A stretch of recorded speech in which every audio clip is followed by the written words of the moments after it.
Partia Demokratike ka lajmëruar se Departamenti Amerikan i Shtetit ka hequr non gratën për Sali Berishën, të shpallur 5 vite më parë nga ish-sekretari i Shtetit Antony Blinken. Sipas mediave, ky vendimi është komunikuar Berishës në një bisedë telefonike 15 minutëshe nga e ngarkuara me punë e SBA-ve Nancy Van Horn.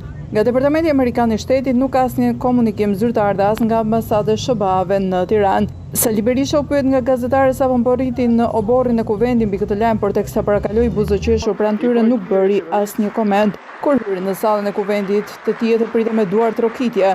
Berisha zgjodhi foltorin e kuvendit për të thënë fjalën.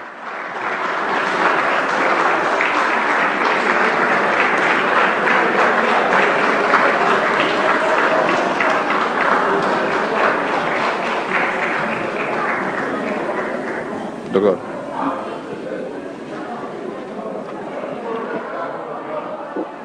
Unë erdha,